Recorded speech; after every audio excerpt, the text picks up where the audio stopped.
नमस्कार, live cities की सुबह की चाय में आप सभी का स्वागत है। आपके साथ मैं हूँ मुस्कान और हर रोज़ आपके समक्ष उपस्थित होते हैं और हम लोग कुछ अलग-अलग खबरों पे बातचीत करते हैं और इस पे बातचीत करने के लिए आज हमारे साथ मौजूद है बिहार के जाने-माने वरिष्ठ पत्रकार रवि उपाध्याय सर। सर नमस्कार, बहुत-बहुत स्वागत है आपका।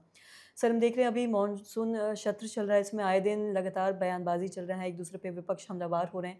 इसको ही लेके अभी तेजस्वी यादव ने भी है जो एसआईआर पे भी एक बयान दिया है। सर इसको लेके आप क्या कुछ कहना चाहेंगे, बताना चाहेंगे? देखिए, तेजस्वी यादव नेता प्रतिपक्ष हैं विधानसभा में और वो बड़ी पार्टी राष्ट्रीय जनता दल जो महागठबंधन इंडिया ब्लॉक में है, उस पार्टी को वो लीड कर रहे हैं। तो ऐसे में समझा जा सकता है कि जो पहला दिन का सत्र जो हुआ, आपको सोमवार को वह हंगामेदार रहा और अंदर से लेके सदन से लेके बाहर तक एसआईआर जो मतदाता पुनरीक्षण जो है, वह काम चल रहा है। उस पर जो है सो इन लोगों की नाराज़गी है और वाम दलों ने बड़े जो बिहार विधानमंडल परिसर में भी जो है सो जिस तरीके से प्रदर्शन किया एसआईआर को लेकर के और लगातार उन लोगों का वाम दल का कहना है कि हम लोग इसका प्रदर्शन करेंगे, इसका विरोध करेंगे। और देखिए कि एसआईआर को लेकर के जो ऊहापोह की स्थिति बनी हुई है, जो मतदाता सूची पुनरीक्षण का जो काम चल रहा है, उस पर जो है सो प्रतिपक्ष का कड़ा तेवर है। वह इस पर बैकफुट पर नहीं आना चाह रही है। वह चाह रही है कि आम आवाम जो उनके वोटर हैं,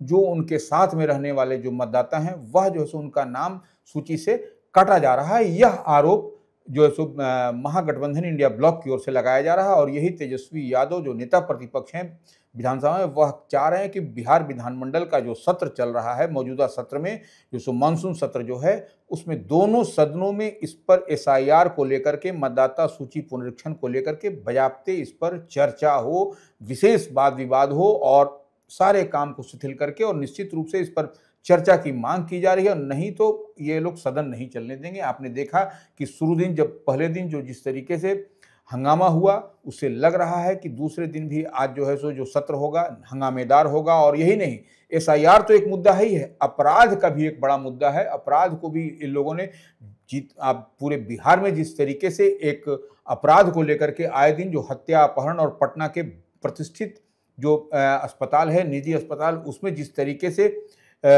हत्या की गई, जिसमें वो एक बड़ा सवाल बन रहा है, तो वो पुलिस भी उस पर एक्शन मोड में है। तो निश्चित रूप से नेता प्रतिपक्ष तेजस्वी यादव कह रहे हैं कि अगर यदि इस पर नहीं हुआ वाद विवाद एसआईआर को लेकर के, तो वह जो है सो सदन चलने नहीं जा रहा है। इस बात को मान के चलिए। और निश्चित रूप से यह डबल इंजन की सरकार, नीतीश सरकार का यह अंतिम जो है सो सत्र होगा। इसके बाद जो है सो सत्र की समाप्ति के बाद ही चुनाव में सब दल जो है सो जुट जाएंगे पूरी एकजुटता के साथ। यह छोटा सत्र भी है, मानसून का सत्र, और निश्चित रूप से इसमें हंगामेदार होने के आसार हैं और यह आसार पहले दिन ही दिखाई पड़ गए। तो निश्चित रूप से जो महत्वपूर्ण जन सरोकार से जुड़ा हुआ जो मुद्दा है, वह हमको नहीं लग पा रहा है कि इस बार सदन के पटल पर रखा जा सकेगा। क्योंकि जिस तरीके से विपक्ष का अड़ियल रवैया है, जिस तरीके से विपक्ष अड़ा हुआ है एसआईआर के मुद्दे और अपराध जैसे अहम सवाल को लेकर के, निश्चित रूप से रूलिंग पार्टी के लिए, सत्तारूढ़ दल के लिए यह एक बड़ी चुनौती होती हुई दिखाई पड़ रही है। जी, और साथ ही जिस तरीके से उन्होंने ये भी कहा है कि अगर इस पे चर्चा नहीं की गई तो इस पे राजनीतिक और लोकतांत्रिक तरीके से जवाब भी दिया जाएगा। और वहीं अगर सर हम बात करें राबड़ी देवी की, तो उन्होंने ये कहा है कि जिस तरीके से बिहार में लगातार निरंतर जो अपराध बढ़ते जा रहे हैं, तो इस पे उन्होंने सीएम नीतीश से ये अपील की और ये कहा है कि आप अपने सीएम के पद से इस्तीफा दे दीजिए और साथ ही साथ अपने बेटे निशांत को सीएम बना दीजिए। एक बड़ा उन्होंने सलाह दिया है सीएम नीतीश को। सर क्या कुछ कहना चाहेंगे? नहीं, देखिए, निश्चित रूप से राबड़ी देवी बिहार विधान परिषद में प्रतिपक्ष की नेता हैं, पूर्व चीफ मिनिस्टर हैं राबड़ी देवी, और पहली महिला मुख्यमंत्री वो बिहार की बनी थी राबड़ी देवी। तो निश्चित रूप से राबड़ी देवी नीतीश कुमार पर, देखिए, अब तो चुनाव में हर दल को जाना है, हर गठबंधन, हर अलायंस को जाना है। और तो मेन जो एनडीए और महागठबंधन, यही दो मुख्य रूप से आमने सामने की लड़ाई इस बार के विधानसभा के आम चुनाव में बिहार में होती हुई दिखाई पड़ रही है। तो निश्चित रूप से राबड़ी देवी जो हैं, उन्होंने सलाह, अब सलाह समझ लीजिए या इसको तंज समझ लीजिए, जो भी कह रहे हैं, कि वो इस बार जो सो नीतीश कुमार से अब बिहार नहीं संभल रहा है।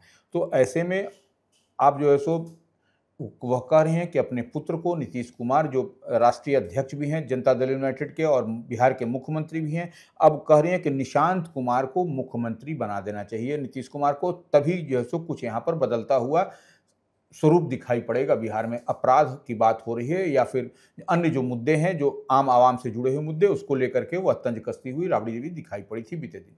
जी। और साथ ही सर ये भी देखा जा रहा है कि 5 सितंबर की अगर हम बात करें तो उपेंद्र कुशवाहा एक रैली करने वाले हैं बिहार के मिलर स्कूल में। सर इस बारे में भी क्या कुछ बताना चाहेंगे? देखिए, मिलर स्कूल जो मैदान है, वह जनता दल यूनाइटेड के प्रदेश कार्यालय के ठीक सटा हुआ है।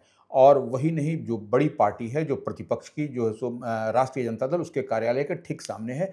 तो 5 सितंबर जो है सो एक अपना एक महत्वपूर्ण स्थान रखता है, सिग्निफिकेंट है उसका 5 सितंबर का। 5 सितंबर शिक्षक दिवस है। हुँ। एकदम पूरी क्लैरिटी से समझ लीजिए। तो वो 5 सितंबर को शिक्षक दिवस है, नंबर 1। नंबर 2 बात जो है सो वो एक बड़ी तैयारी में है उपेंद्र कुशवाहा परिसीमन को लेकर के। वही जो है सो परिसीमन पर वो बात बताना चाह रहे हैं आम आवाम को। शिक्षक दिवस को लेकर के उस दिन जो है सो मिलर स्कूल ग्राउंड में राष्ट्रीय लोक मोर्चा के अध्यक्ष उपेंद्र कुशवाहा की ओर से एक बड़ी रैली, बड़ी तैयारी की है। और देखिए, यह चुनाव, हम बार बार कह रहे हैं कि चुनाव का समय है, तो हर दल, हर पार्टी की ओर से आपको ताकत दिखाया जाएगा। और वो निश्चित रूप से राष्ट्रीय लोक मोर्चा एनडीए फोल्ड में है उपेंद्र कुशवाहा और उपेंद्र कुशवाहा की पार्टी। तो निश्चित रूप से जो कुशवाहा समाज, जो लौ कुश कॉम्बिनेशन की बात होती है, तो वह ताकत, अपनी शक्ति का प्रदर्शन चुनाव से पहले वो पटना में करते हुए दिखाई पड़ेंगे। जी। और साथ ही सर अभी बिहार में विधानसभा चुनाव होने को है, लगातार सारी पार्टियां अपनी अपनी तरीके से पक्ष विपक्ष जो हमलावर भी हो रही है। तो वहीं साथ अगर हम बात करें सर वोट बैंक की अगर बात करते हैं तो देखते हैं कि जो 30% है जो दलित वोट बैंक है। और साथ ही में अगर हम आज़ाद समाज पार्टी की बात करें, एसपी पार्टी की बात करें, तो ये पहले यूपी में उन्होंने चुनाव लड़ा था। बिहार में भी इनके चुनाव लड़ने की बात आ रही है। सर क्या कुछ बताना नहीं, चाहेंगे? देखिए, ये जो जिन पार्टी की जो है सो आज़ाद समाज पार्टी काशीराम की बात है, वो जिसको एएसपीआर कहा जाता है, हम्म। वह जो है सो उसके जो सुप्रीमो हैं, उसके प्रमुख हैं चंद्रशेखर आज़ाद रावण, जिसको कहा जाता है। नगीना से लोकसभा, उत्तर प्रदेश का नगीना जो लोकसभा क्षेत्र है, वहाँ से वह सांसद हैं। और बीते दिन पटना में उन्होंने एक सभा की, और सभा के दौरान एक बड़ी बात उन्होंने कह दी कि देखो, दलित जो है सो 30% वोट है बिहार में। हम्म। इस बार उनकी नज़र है बिहार में, और ऐसे भी बिहार वह आते जाते रहे हैं, और बराबर वो दलित वोट के वो बड़े पैरोकार हैं, और दलित हैं भी वो स्वयं। तो इसलिए काशीराम, उनकी पार्टी के नाम से ही समझा जा सकता है, आज़ाद समाज पार्टी काशीराम। तो काशीराम निश्चित रूप से बहन मायावती की बहुजन समाज पार्टी से पार्टी भी एक है, और ये इनकी पार्टी आज़ाद समाज पार्टी चंद्रशेखर आज़ाद रावण की पार्टी है। तो वो उनका दावा है कि 30% वोट, तो वो 100 सीट पर जो है सो अभी तैयारी उनकी दिखाई पड़ रही है। बिहार में 243 में 100 सीट पर उनकी चुनावी तैयारी है। और देखिए, इसको थोड़ा-सा दलित को समीकरण को समझना पड़ेगा। अब जैसे कि एनडीए में जो है सो लोक जनशक्ति पार्टी रामविलास है, चिराग पासवान की पार्टी, हिंदुस्तानी आवाम मोर्चा है। और यह जो है सो डेंट लगेगा जब आज़ाद समाज पार्टी काशीराम है, तो वो चंद्रशेखर आज़ाद रावण की पार्टी, यह अगर यदि चुनाव लड़ती है, तो वो निश्चित रूप से एक बड़ा झटके के समान होगा एनडीए में। और वही वो कह रहे हैं कि महागठबंधन जो है, इंडिया ब्लॉक है, जिसको लीड कर रहे हैं तेजस्वी यादव, वो उनसे कहीं ना कहीं मिल बैठ करके बात अगर यदि हो जाएगी, तब इन ब्लॉक जो है सो ये मजबूत होगा, महागठबंधन इंडिया ब्लॉक। तो ऐसे में अब देखने वाली बात होगी कि महागठबंधन क्या करता है। नहीं तो महागठबंधन जो, अगर यदि ये डेंट लगेगा 30% वोट का की जो बात, जो दावा कर रहे हैं चंद्रशेखर आजाद, तो यह एक बड़ा झटके के समान होगा। इसी बात को समझना है कि अब देखने वाली बात होगी कि महागठबंधन क्या करता है। महागठबंधन अगर यदि एक्सेप्ट करता है आज़ाद समाज पार्टी को, जो चंद्रशेखर आज़ाद रावण की पार्टी है, उसको अलायंस अपने में लाता है महागठबंधन इंडिया ब्लॉक, तो निश्चित रूप से एक दलित का बड़ा वोट बैंक उनके साथ समाहित होता हुआ दिखाई पड़ेगा आपको। जी। और साथ ही सर हम चंदन मिश्रा मर्डर केस की अगर बात करें, जो 17 जुलाई को पास हॉस्पिटल में जाके हुआ था, इसको लेके जो 4 आरोपी थे उन्हें कोलकाता से जो पकड़ के बिहार लाया गया, पूछताछ की गई है। इस बारे में भी सर क्या जानकारी देना चाहेंगे? नहीं, देखिए, इसमें निश्चित रूप से यह पुलिस के लिए बड़ी उपलब्धि है, बड़ा कैच है। वो सटीक इनपुट के आधार पर कोलकाता से जो सो बिहार पुलिस जो एसटीएफ जो है, उसको अरेस्ट किया गया। जो मेन शूटर है, मुख्य शूटर जो सो तौसीफ है, तौसीफ को जो है सो ये किया गया, तो तौसीफ को पर रिमांड पे लिया गया है। और जो है सो मुन्ना जो सो मुख्य शूटर है वो, तो वो उसके अलावा जो है सो 3 अन्य लोग, 4 लोग हैं, तो उसमें इनको जो है सो कोर्ट में बीते दिन जो है सो न्यायालय में पेश किया गया इस मामले में। चंदन मिश्रा हत्याकांड के मामले में जो शूट आउट मामला था जो पारस हॉस्पिटल में, और ये जो है सो इनको रिमांड पर लिया गया है। तौसीफ को रिमांड पर लिया गया और जो 3 लोग जो और अन्य लोग साथ में उसके गिरफ्तार हुए थे उनको फिर केंद्रीय आदर्श कारा ब्यूरो कड़ी सुरक्षा व्यवस्था के बीच भेज दिया गया है। तो अब जो है सो तौसीफ जो है सो या उससे पूछताछ होगी कि क्या है, क्या सब इनपुट आउटपुट आपको दिखाई पड़ेगा।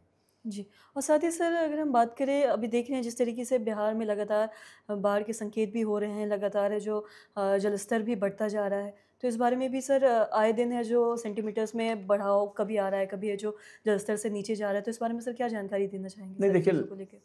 नेपाल, हम बार-बार एक बात कहते हैं कि नेपाल की पर्वत श्रृंखलाओं पर जो वहाँ पर बारिश हो रही है, हेवी रेन हो रहा है, उसका इम्पैक्ट आपको बिहार के आप देखिए कि तमाम जो नदियाँ हैं, जो गंगा हो, कोसी हो, बागमती हो, सारी नदी जो है सो में जलस्तर में वृद्धि हो रही है। ऑल ऑफ अ सडन आपको दिखाई पड़ रहा है और कई नदी जो है सो खतरे के निशान से ऊपर बह रही है। ये जो सेंटीमीटर होता है, जो लाल निशान होता है, खतरे का जो डेंजर लेवल होता है, उससे ऊपर में बह रही है। तो ये गंगा भी बह रही है, दीघा घाट में बह रही है, बक्सर के पास में बह रही है। और तो इस तरीके से आपको कई जगह पर आपको मुंगेर, भागलपुर, कहलगांव में भी जो है सो कहीं न आपको हर जगह वृद्धि है जलस्तर में। बक्सर में भी जो है सो आपको है। तो यह आपको निश्चित रूप से और खतरे के निशान से रहने के कारण आपको जो लो लैंड का एरिया है, जो निचला इलाका है, वह आपको बाढ़ के पानी से है। तो वहाँ के लोग ऊपरी इलाके में अपने मवेशियों के साथ शरण लिए हुए हैं।